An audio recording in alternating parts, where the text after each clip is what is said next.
The number of enterprises in the marketing agency industry in the United States increased by 12% annually between 2017 and 2022.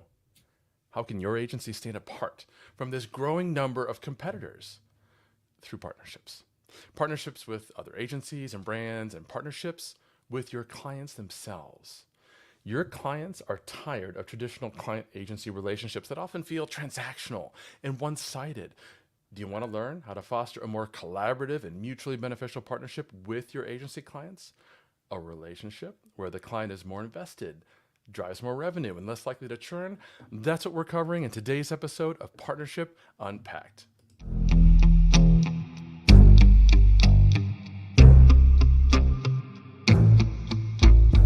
This is Partnership Unpacked, your go-to guide to growing your business through partnerships quickly. I'm your host, Mike Alton, and each episode unpacks the winning strategies and latest trends from influencer marketing to brand partnerships, and ideas that you can apply to your own business to grow exponentially. And now, the rest of today's episode.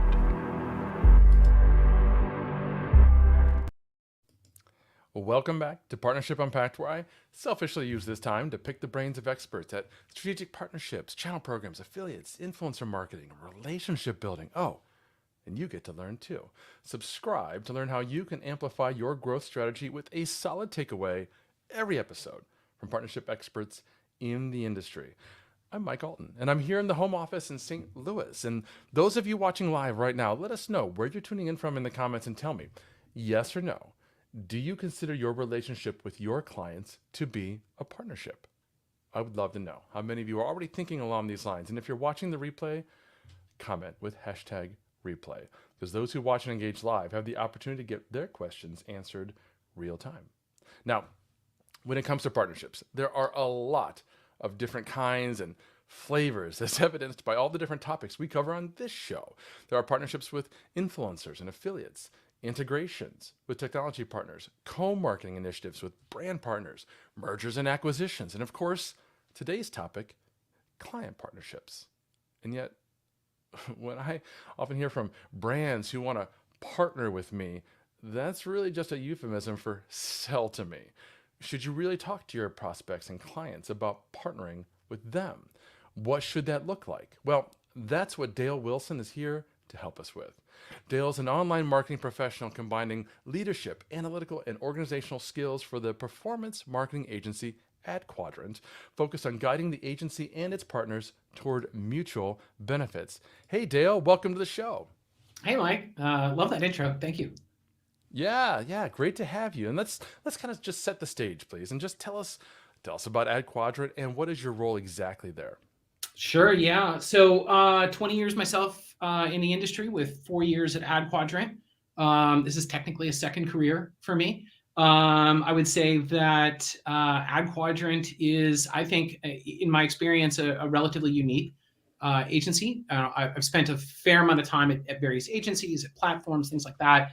And to go back to something you just said, I feel like a lot of agencies often kind of sell the idea that they're going to be an extension of the marketing team at the brand or with the client.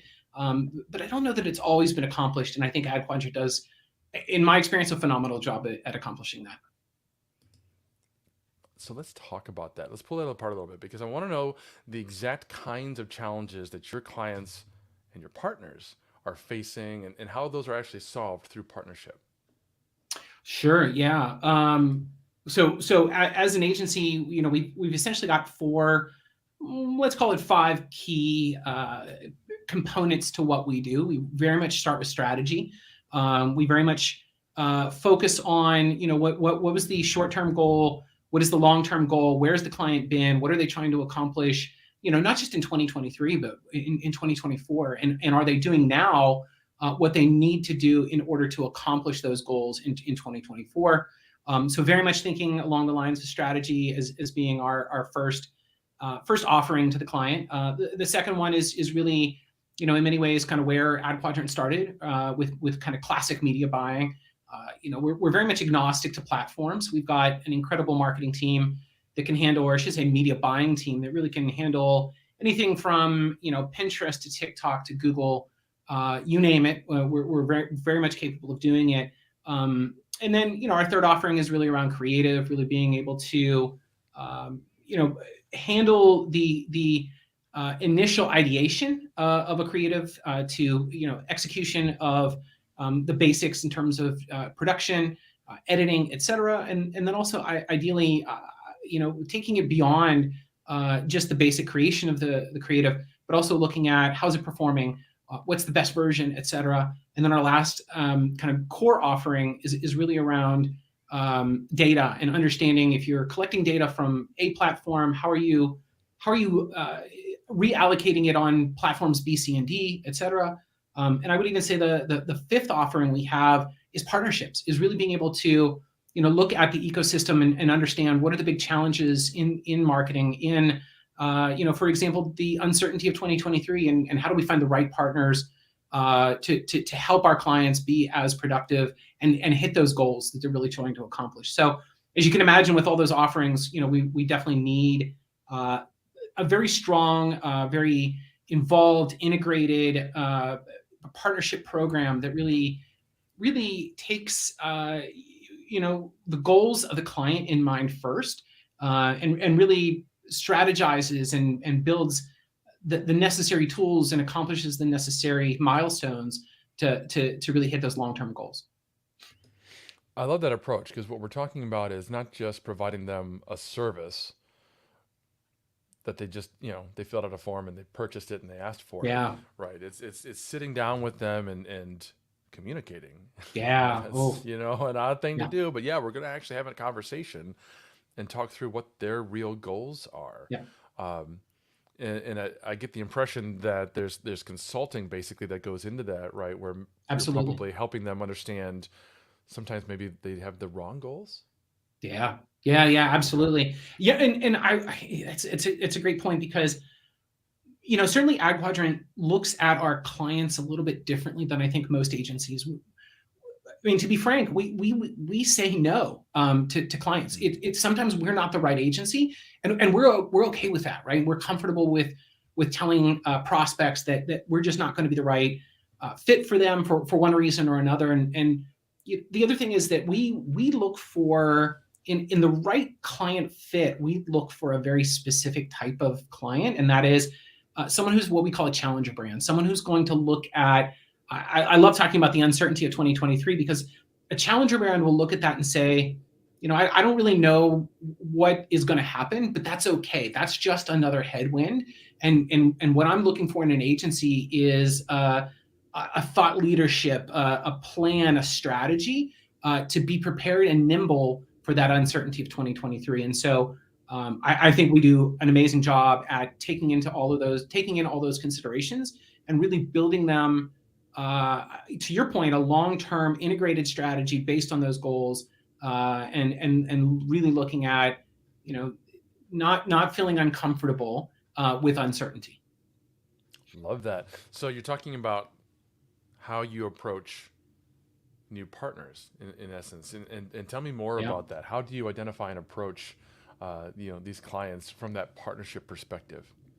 Yeah, certainly with clients, it's going to be about making sure that there's a common energy, making sure that there's a common consideration for goals, right? AdQuadrant has its own lofty goals, right? And we have an amazing set of founders who really look to accomplish their own goals, but making sure that each of us individually can accomplish that as well. And I would say that we seek that in clients as well. We seek clients that are respectful of our own goals, but also respectful of knowing that it has to be a partnership. It has to be us working together to accomplish the communal goals. And really looking at, again, it's really about setting up expectations.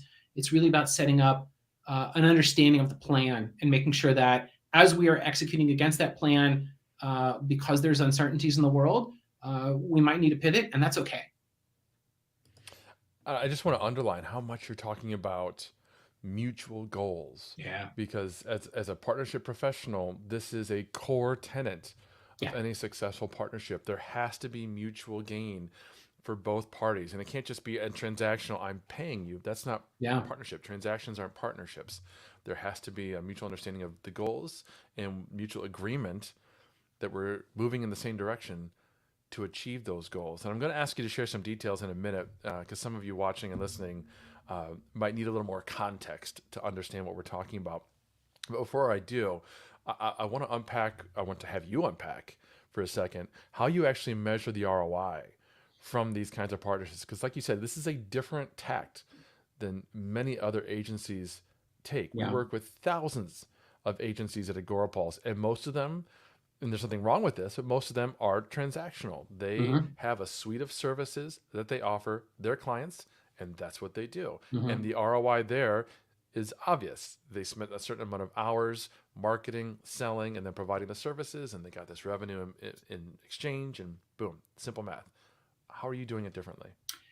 Yeah, I'll talk a little bit about kind of how we not just think about partnerships with clients, but this expands into partnerships with other agencies, SaaS partners, tech partners, whatever the case may be. For us, it's really about ensuring that again, it's a little bit of energy, right? To be a little bit vague about it, but also from the details perspective, making sure that it's not strictly just to your point about a transaction. It's not strictly just about the quote unquote revenue. It's also looking at is this going to help our team learn something? Is this going to be a situation where our team is going to be better at what they do after they've started the work, after they've done some of the work? That's also a really important consideration for us. Are we going to be a better agency by having a client? Are we going to be a better agency that is going to provide better services to all of the future clients that we engage with? That's absolutely something that we take into consideration. Are we going to grow? Are we going to be able to grow with the brands that we work with? Those are all really, really important things to us because that ultimately keeps our team engaged, right? When our team sees their own personal growth, they just take it a little bit personal, and that's a good thing. I love that qualitative approach. I've got a similar approach to the summits that I run every single quarter. Some of Mm, the partners and the speakers that we bring on, they're there because they have a tremendous audience that they're bringing. But some of them, I just know the content that they're yeah. delivering is going to be amazing. So we're talking about ROI. We're talking with Dale from adQuadrant. Let's hear from the CMO of Agorapulse on another channel that you may be missing an opportunity to measure ROI. It's the Arc de Triomphe. Can you imagine if you're in charge, if you're the CMO of marketing Paris? What are your main channels? Wow, there's the Arc de Triomphe, there's the Eiffel Tower, there's the Louvre. Those are your channels you're going to use to drive tourism dollars in. Okay, now, but you're not the CMO of Paris. In fact, you're the CMO of your company, product, service. So what are your main channels? Well, I'm going to guess they're things like pay-per-click, maybe trade shows, events, maybe content. Those are all pretty predictable, right? Let me ask you this question. Are you treating social media as a main channel? By the way, only 1.8% of you today measure social media and can prove an ROI in that investment. HubSpot and Gartner say social media is the #1 channel to invest in this year. Are you doing it? If not, I can tell you why. You're not doing it because you don't have the tools, you don't have the mentality, and that's okay. We've got you covered. You change the mentality, we'll give you the tools. Agorapulse tracks all the ROI for you. One place to manage all your social media activity, your #1 channel. Change your success. Treat social media as a channel, one CMO to another. My name is Daryl. I'm with Agorapulse. I'll talk to you soon.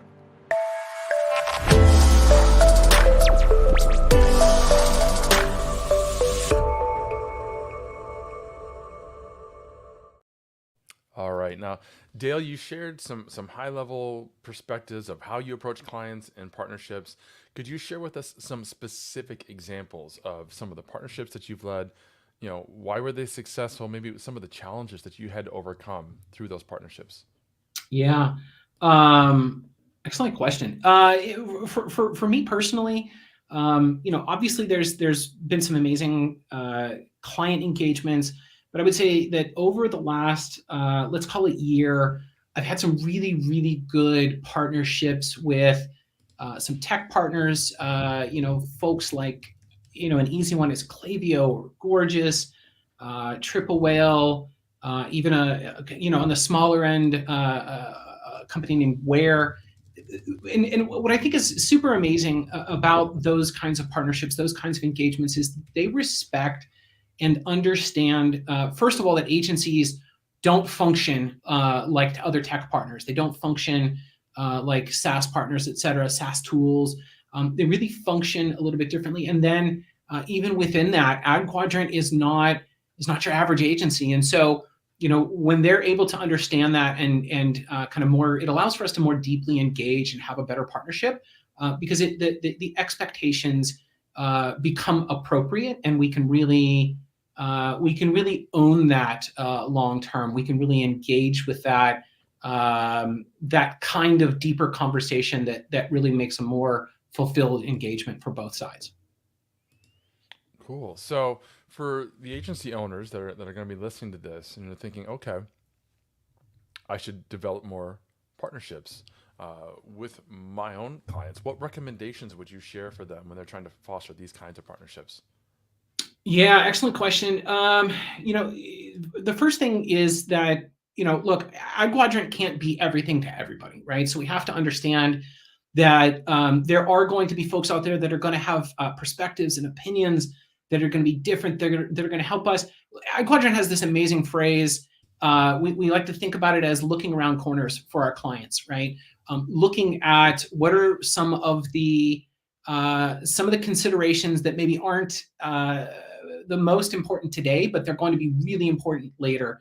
An example of that was when the Apple Facebook situation with iOS 14 happened. We've been in conversations with Facebook and Google for probably 6 months prior to that, really using those partnerships and using that engagement to understand what was going to happen and how do we prepare our clients for that. How do we ensure that we are minimizing any sort of downtime or negative impact that they were going to see from that. And ultimately, it led to some really incredible success for us.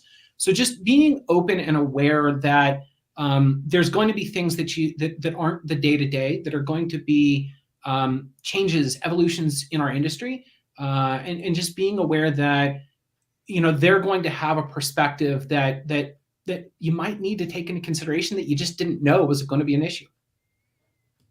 I love that approach, and that example of the iOS changes is a great one because you're right. So many agencies were, I don't know, caught flat-footed, I guess would be a way to put it. Yeah. Where they weren't really making adjustments. They weren't having conversations with their clients.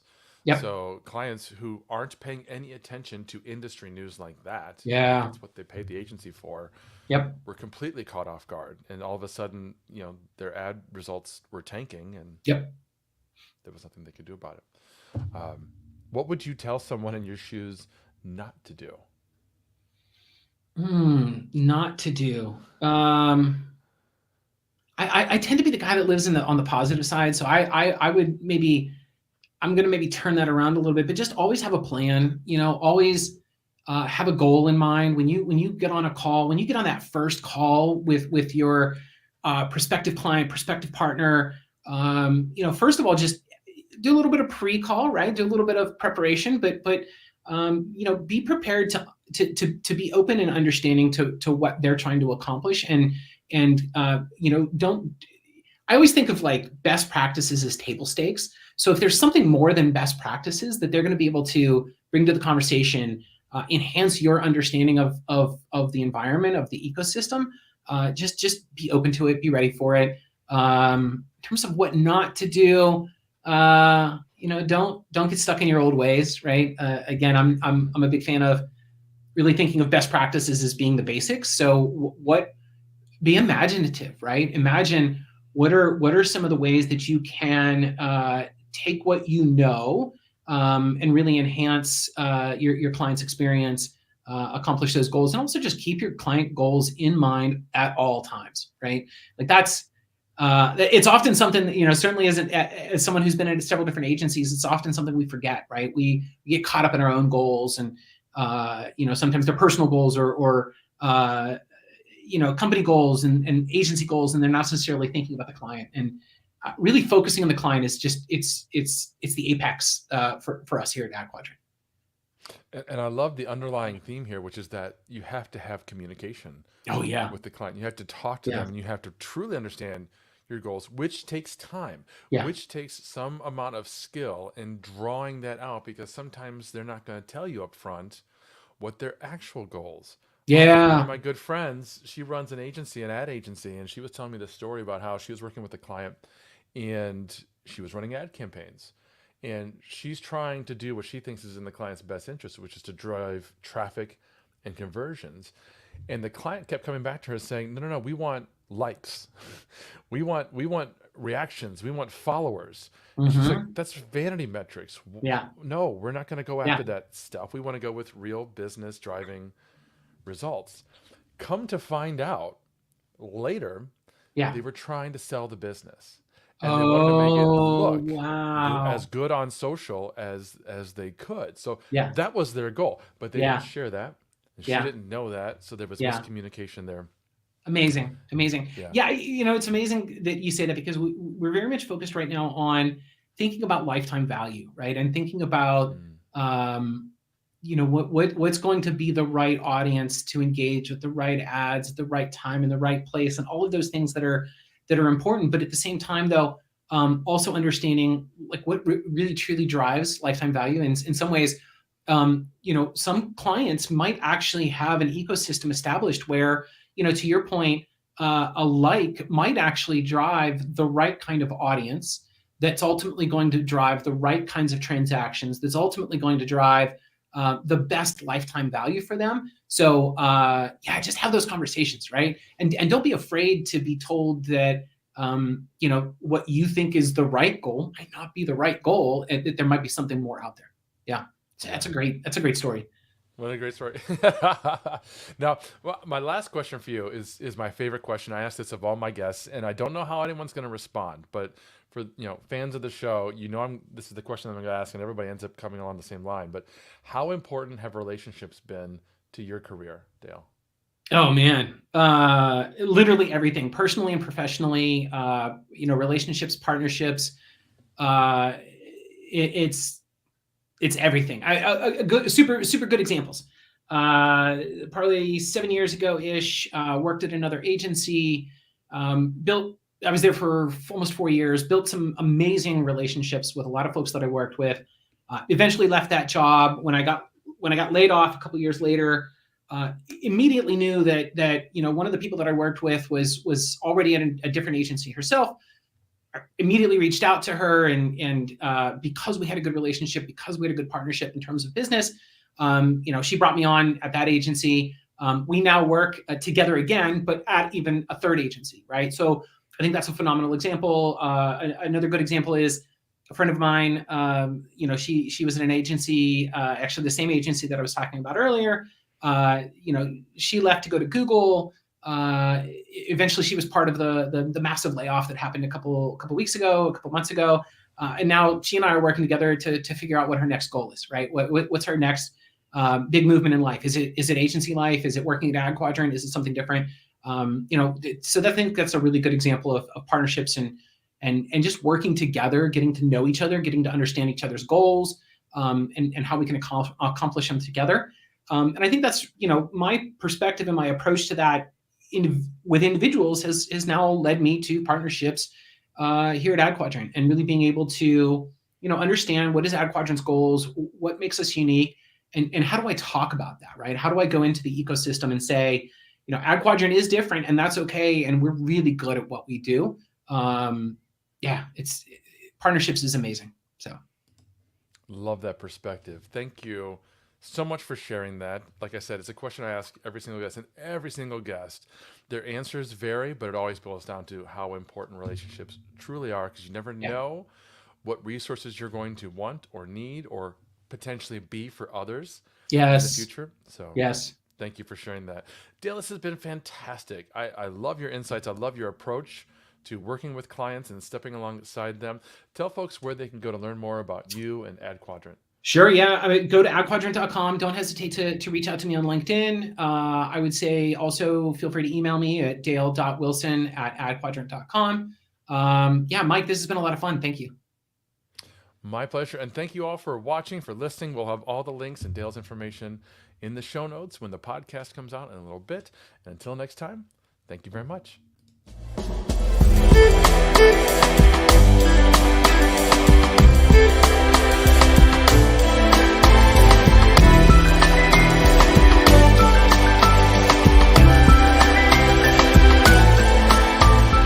Thank you for listening to another episode of Partnership Unpacked, hosted by Mike Alton and powered by AgoraPulse, the #1 rated social media management solution, which you can learn more about at agorapulse.com. If you enjoyed this episode, please subscribe on your favorite podcast player. Be sure to leave us a review. Your feedback is important to us. And if you want to be part of our audience during live broadcasts, take a look at our calendar at agorapulse.com/calendar. Until next time.